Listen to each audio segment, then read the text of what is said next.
My lord, my case was for declaration injunction saying that कि ये particular land हमने खरीदी थी मुल्लू से, who was the initial owner of the property, my lord, 17/5/2006 में by registered seal deed. Ji Purchase from Millu on 17/5/2006. Registered seal deed या by registered seal deed. Registered seal deed. Ji. Exhibit P5.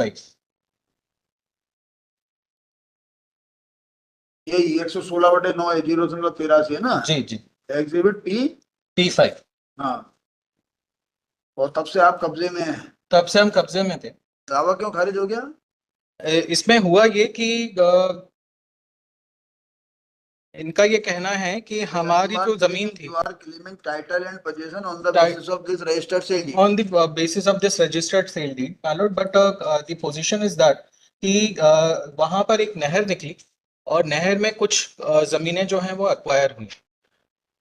तो जो हमारे respondent हैं उन्होंने ये कहा कि हमारी जो जमीन थी वो पूरी की पूरी जो हमने मुल्लू से खरीदी वो पूरी की पूरी एक्वायर हो चुकी थी. रिस्पोंडेंट ने डिफेंडेंट ने कहा कि आपकी लैंड जिसका आप मालिक बोल रहे हो जी अपने जी, आप को, लैंड एक्वायर हो चुकी थी and Mullu had no actually present उस समय पे लैंड उसके पास में नहीं थी जो उसका date of sale on the date of sale Mullu वो had no right to sell any land because he was out of any land. ऐसा डिफेंडेंट का कहना.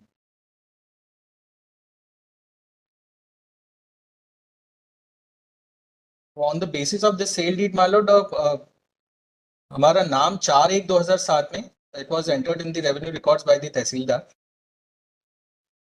तो मतलब both the courts have said that land was already acquired. Land was already acquired. ऐसा.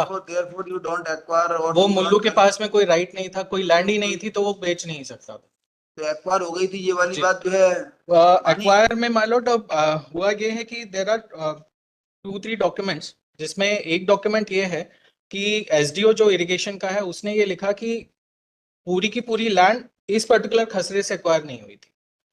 वो acquire हुई थी 0.32 एकड़ दूसरी लैंड से हमारी लैंड से एक्वायर हुई थी और 0.82 जो है 116/9 0.83 जो आपने खरीदा जी, ये लैंड इससे हमारा कहना है कि 0.32 एकड़ ही एक्वायर हुई है, पूरी की पूरी लैंड एक्वायर नहीं हुई. पूरी आदि का सवाल नहीं है. 116/9 0.83 एकड़ लैंड एक्वायर हो गई थी. ये किस बेसिस पर कहा कोर्ट ने? ये वहां पर उन्होंने नीचे 78 की एक सेल डीड बताई है और आर के अंसारी करके एक अधिकारी हैं इरिगेशन डिपार्टमेंट. एक्वायर कब हुई थी? This was in 78, around 78. ये 78 में एक्वायर हुई थी. तो का कोई दस्तावेज है एक्विजिशन का रिपोर्ट पर? जी हाँ, ये इन्होंने पेश किया है D20 मालो. D20 हेरा ये वाला इसका रिकॉर्ड दो ना. ऐसे 909/10 का रिकॉर्ड इसको वाला घटा दो. ऐसे 909/10 का रिकॉर्ड दो. भाई both the courts have concurrently held that land was already acquired. जी. अब क्या मिलेगा इसमें? लैंड इन्हीं मौके पे है? नहीं, हमारा ये कहना है कि एग्जिबिट P4 जो हमने पेश किया था दिस वाज बाय द अनुविभागीय अधिकारी.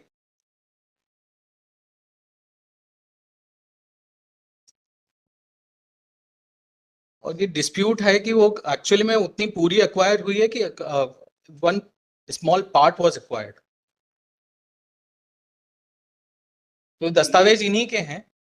कितनी एक्वायर हुई है ये कोर्ट बैठ के तय थोड़ी करेगा. नहीं, वो तो उसी बात पे हमने क्वेश्चन ऑफ लॉ इसलिए बनाया है कि वो वहां पे कमिश्नर अपॉइंट होना चाहिए था. के लिए पहले अपना जाके पहले निपट लो कितनी एक्वायर हुई थी. आप तो झूठ बोल कर आए हो. आपने तो एक्विजिशन की बात ही नहीं की होगी. नहीं, हमने तो वही तो एक्विजिशन की बात ही नहीं की होगी ना. जब आपको मालूम था कितनी एक्वायर हुई तो आप क्लियर कर लेकर आते कि 116 में से ये एक्वायर हो गया था, इसका नंबर ये है, हमारा नंबर ये. 116/9 एक्वायर हुआ था या नहीं हुआ था? क्या एक्वायर? हमारा ये कहना है 116/9 में से 0.32 एकड़ ही एक्वायर हुई है और ये प्लेंट में भी हमने सब सारी चीजें ये उसमें भी आई हैं. कौन सा एग्जिबिट है? Exhibit P4. मैंने जो एक्विजिशन का जो कागज है वो कौन सा है? ये D20 के हिसाब से सेल डीड बताते हैं.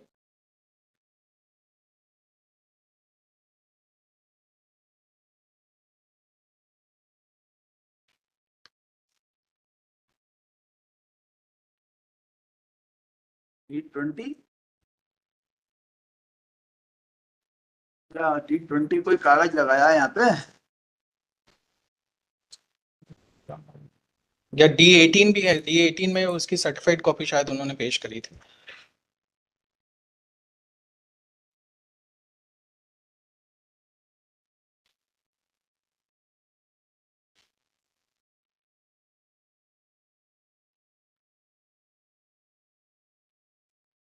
You are Sakharam? I am सफाराम।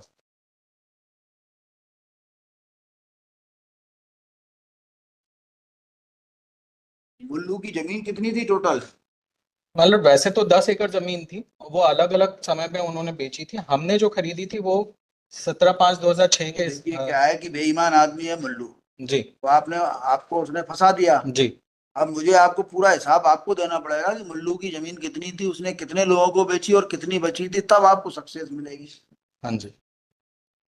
ये आपका प्रेडिसेसर इन टाइटल है बेईमान, वो क्या करता जा रहा है कि लैंड बेचता जा रहा है आगे, तो इसका हिसाब आपको ही देना पड़ेगा। Because in a suit for declaration of title you are required to prove your title as well as the title of the person who has sold the property. Very true ma'am. तो वैसी स्थिति में आपको हिसाब देना पड़ेगा, अंदाज में नहीं चल सकता। जी। 2 कोर्ट्स की फाइंडिंग के बाद आप यहाँ खड़े हो। जी। Both the courts have said that land was already acquired. हाँ। तो अब आप हिसाब बताइए, आपकी ड्यूटी है हिसाब बताना कि मुल्लू के पास कितनी थी, कितनी उसने बेची। ऐसे अंदाज में तो नहीं चलेगा, because you are in second opinion. Land was acquired और not, it is a finding of fact.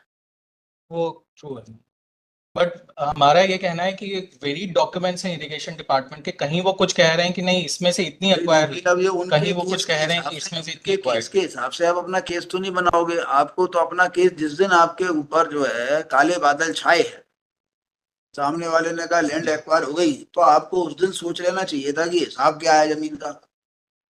अब यदि मुल्लू के पास थोड़ी सी भी जमीन बची होगी तो उसमें आप अपना हिस्सा मांग सकते हो। आप वहां जाके आपको पता ही नहीं है कितनी लैंड हुई, नंबर बदलते जा रहे हैं। मुल्लू के पास नंबर था 116/1, फिर बाद में आपने 9 खरीद लिया, तो रोज नंबर डाल डाल के बेच देगा। पहले था 116/2, फिर बाद में वो 116/9 हो गया। हाँ, इसलिए हो गया कि धीरे धीरे करके वो बेचता जाता है आगे, पटवारी दर्ज करता जाता है, अभी और बेच देगा आगे नंबर 13, 14, 15 तक डाल के। वस्तु क्या है, आप हिसाब बताने में सब है। तो ठीक है, आई एम डिसमिसिंग और you withdraw it, you take chance, report the other. मान लो जमीन बची हो सकता है कि जो है नहीं बची हो, तो मुल्लू के खिलाफ आप पैसा वापसी का मुकदमा लगा देना। इतना मुकदमा लड़ने का, सेल डीड का जो खर्चा आया। नहीं, मेरा सबमिशन ये था मालूम कि चूंकि इरिगेशन डिपार्टमेंट के खुद के वेरी डॉक्यूमेंट्स हैं, हम जिस डॉक्यूमेंट पर रिलाई कर रहे हैं उसमें एसडीओ खुद कह रहा है कि इस पर्टिकुलर जमीन से जो हमने खरीदी उसमें से 0.32 एकड़ ही एक्वायर हुई, और बाकी की जो जमीन जो है 0.82 एकड़ है वो बाकी के एडजेसेंट लैंड है, उसमें से एक्वायर हुई, ना कि हमारी लैंड में से। तो आप बताओ अब ना, आप यहाँ से शुरू करिए। मुल्लू के पास इतनी जमीन थी, इतनी एक्वायर हुई, इतनी उसने ऐसे बेची, फिर उसके बाद 116, 2 के बाद 3, 4, 5, 6, 7, 8, 9 बने।